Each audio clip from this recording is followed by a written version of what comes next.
दुनिया में बेशुमार फितने हैं जिनमें सबसे बड़ा फितना माल है। अगर माल न मिले तो इंसान की मोहताजी उसे कुफ्र के करीब ले जा सकती है और उसे गुमराह कर सकती है, और अगर माल मिल जाए तो सरकशी का खतरा रहता है जिसका नतीजा सिर्फ नुकसान है। इसके फायदे निजात दिलाने वाले हैं और इसकी आफत गुनाहों में डालने वाली है। इससे वही फायदा उठा सकता है जिसे अल्लाह ताला तौफीक दे या जिसे दीन, इल्म और उसकी समझ की तौफीक मिले। माल के सबब अल्लाह ताला इंसानों को आजमाइश में डालता है कि मेरे दिए हुए माल को बंदा किस तरह खर्च करता है, कितना मेरी राह में खर्च करता है और कितना फिजूल खर्च करता है। उस माल की वजह से वो अपनी आफियत में मेरा शुक्र अदा करता है या नहीं, और मेरे अता किए माल पर शुक्रगुजारी के साथ साथ कनात संतोष करता है या नहीं।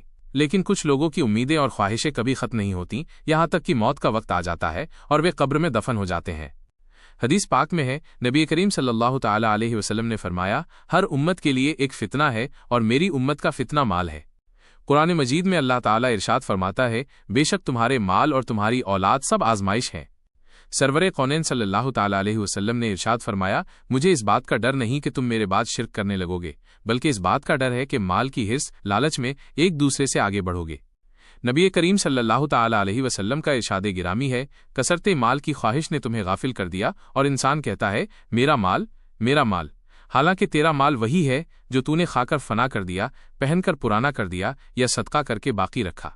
हुजूर सल्लल्लाहु ताला अलैहि वसल्लम ने इरशाद फरमाया, ज्यादा माल वाले हलाक हुए मगर जिसने अपना माल अल्लाह ताला के बंदों में इस तरह और उस तरह कर दिया, यानी सदका खैरात किया, और ऐसे लोग बहुत कम हैं। अल्लाह ताला ने तमाम लोगों के दरमियान इख्तिलाफ भेद रखा है जो तमाम लोगों के लिए बाइसे रहमत, दया का कारण है। कुछ लोग इस इख्तिलाफ को समझ नहीं पाते या समझने की कोशिश नहीं करते। अल्लाह ताला ने किसी को मालदारी दी, किसी को तंगी, किसी को अमन चैन, किसी को मुहताजी, जरूरतमंद और मायूसी, किसी को आफियत ऐशो आराम, किसी को तकलीफ व परेशानी, किसी को राहत, किसी को ताकत, किसी को आजीज, कमजोर। लेकिन वो हर तरह से इंसानों को आजमाता है कि कौन ज्यादा अच्छा अमल करता है, कौन मेरा शुक्रगुजार है और कौन मेरी रजा पर राजी है। और तमाम इंसानों का हिसाब क़यामत के दिन होगा और जर्रा बराबर भी किसी पर जुल्म नहीं होगा। जो लोग दुनिया में मसाइब व आलाम, मुसीबतों और दुखों से दो चार होते हैं, उनसे हिसाब आसान होगा, बशर्ते कि वे सब्र व ज़ब्त पर कायम रहें। क्योंकि जो दुनिया में मुसीबत और परेशानी उठाता है और सब्र करता है तो क़यामत के दिन अल्लाह ताला उसे दोबारा परेशानी नहीं देगा। और मालदारों पर जो ऐशो इशरत, ऐश और आराम में रहे, उन पर हिसाब सख्त होगा अगर उन्होंने कसरत से नेक अमाल न किए।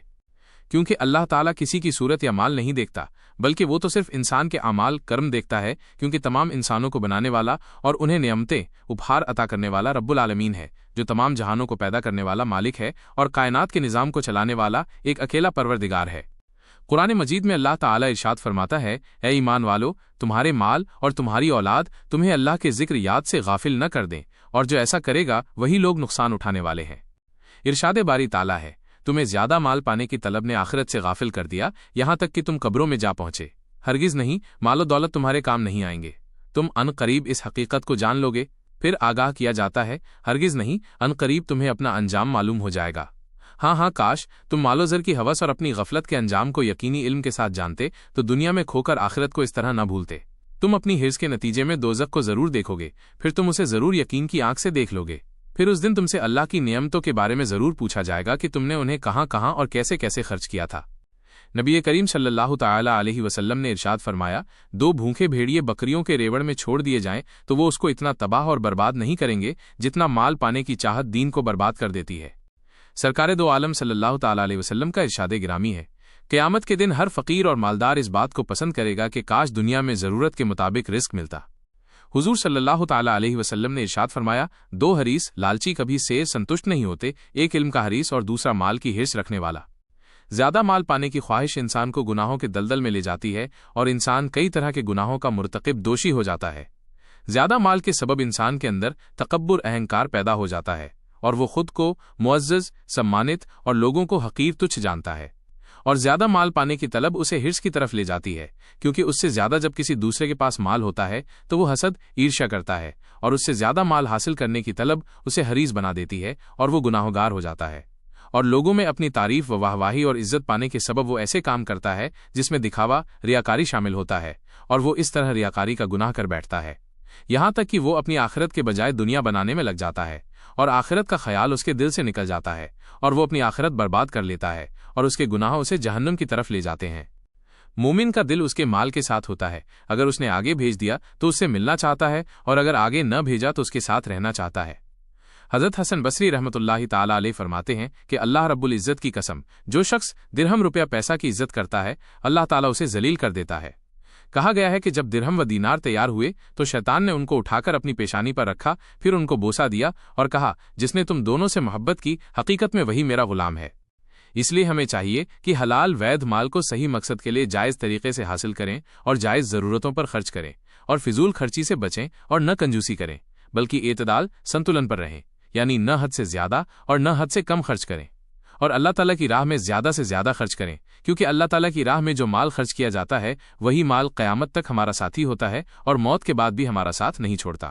اور صدقہ خیرات بھی کثرت سے کریں اور اپنے گھر والوں پر خرچ کریں، اور مہمانوں اور محتاجوں، غریبوں اور مسکینوں پر خرچ کریں، اور مسلمان بھائیوں کی ضرورتوں پر خرچ کریں، اور حاجت مند ضرورت مند کی حاجت ضرورت پر اس کی مالی مدد کریں، اور مساجد، مسجدوں اور مدارس میں زیادہ سے زیادہ دیں اور اپنے مال کی پوری زکوٰۃ ادا کریں۔ شخص کثرت سے اللہ تعالیٰ کی راہ میں خرچ کرتا ہے وہ سخی ادار ہوتا ہے، اور اللہ تعالیٰ سخی شخص کو بہت زیادہ پسند فرماتا ہے۔ اور ضرورت سے زیادہ مال کی طلب اور اس کا حاصل کرنا بہت بڑی آفت اور بوال ہے، کیونکہ ضرورت سے زیادہ مال اکثر لوگوں کو گناہوں کی طرف لے جاتا ہے اور اللہ تعالیٰ اور اس کے حبیب صلی اللہ تعالیٰ علیہ وسلم کی نافرمانی کا سبب کارن بنتا ہے۔ رحمت دو عالم صلی اللہ تعالیٰ علیہ وسلم نے ارشاد فرمایا، اگر انسان کے پاس سونے کی 2 وادیاں ہوں تو وہ تیسری وادی کی خواہش کرتا ہے، اور انسان کے پیٹ کو مٹی کے سوا کوئی چیز نہیں بھر سکتی۔ سرور کونین صلی اللہ تعالیٰ علیہ وسلم کا ارشاد گرامی ہے، مردوں کی مجلس سے بچا کرو۔ آپ سے عرض کیا گیا کہ مردوں سے مراد کون لوگ ہیں؟ آپ نے ارشاد فرمایا، مالدار برے لوگ۔ حضور صلی اللہ تعالیٰ علیہ وسلم سے عرض کیا گیا کہ آپ صلی اللہ تعالیٰ علیہ وسلم کی امت کے برے لوگ کون ہیں؟ آپ نے ارشاد فرمایا، مالدار لوگ جو راہ خدا میں خرچ نہیں کرتے۔ فرمانے رسول صلی اللہ تعالیٰ علیہ وسلم ہے، جس مال کے ذریعے آدمی اپنی عزت کی حفاظت کرتا ہے وہ صدقہ لکھا جاتا ہے۔ نبی کریم صلی اللہ تعالیٰ علیہ وسلم نے فرمایا، اس شخص کے لیے خوشخبری ہے جسے اسلام کی طرف رہنمائی حاصل ہوئی اور اس کا رزق اس سے کفایت کرتا ہے اور وہ اس پر قناعت کرتا ہے۔ اللہ تعالیٰ اور اس کے حبیب صلی اللہ تعالیٰ علیہ وسلم کے نزدیک کوئی شخص مال و دولت کا ذخیرہ جمع کرنے سے نیک و معزز اور غنی دھنی نہیں ہوتا، بلکہ کثیر نیکیوں کو جمع کرنے اور اللہ تعالیٰ کے احکامات آدیشوں پر عمل پیرا ہونے سے نیک اور غنی اور معزز ہوتا ہے۔ اور ضرورت سے زیادہ مال کی طلب و حرص انسان کی پریشانیوں اور گناہوں میں اضافہ کرتی ہے، اور اس کی مصروفیت ویستتا اسے اللہ تعالیٰ سے دور کر دیتی ہے، اور بالآخر اس کا مال اسے بے وفائی کرتا ہے اور ایک دن اسے چھوڑ دیتا ہے اور وہ قبر میں پہنچ جاتا ہے۔ پھر اس کے پاس نہ تو مال ہوتا ہے نہ کثیر نیکیاں، بلکہ اپنے گناہوں کے بوجھ کو قیامت تک اٹھائے رکھتا اور سخت عذاب کشٹ میں مبتلا رہتا ہے۔ اللہ سے ایک دلی دعا۔ اے اللہ، تو ہمیں صرف سننے اور کہنے والوں میں سے نہیں، عمل کرنے والوں میں شامل کر، ہمیں نیک بنا، صراط المستقیم سیدھے راستے پر چلنے کی توفیق عطا فرما۔ ہم سب کو حضرت محمد صلی اللہ تعالیٰ علیہ وسلم سے سچی محبت اور پوری اطاعت آگیا پالن نصیب فرما۔ ہمارا خاتمہ ایمان پر ہو، جب تک ہمیں زندہ رکھیں اسلام اور ایمان پر زندہ رکھیں، آمین یا رب العالمین۔ پیارے بھائیوں اور بہنوں، اگر یہ بیان آپ کے دل کو چھو گئے ہوں تو اسے اپنے دوستوں اور جاننے والوں تک ضرور پہنچائیں۔ شاید اسی وجہ سے کسی کی زندگی بدل جائے اور آپ کے لیے صدقہ جاریہ نرنتر پنیہ بن جائے۔ کیا پتا اللہ تعالیٰ کو آپ کی یہی ادا پسند آ جائے اور وہ ہمیں جنت میں داخل کر دے۔ علم کو سیکھنا اور پھیلانا دونوں اللہ کو بہت پسند ہے۔ چلو مل کر اس نیک کام میں حصہ لیں۔ اللہ تعالیٰ ہم سب کو توفیق دے۔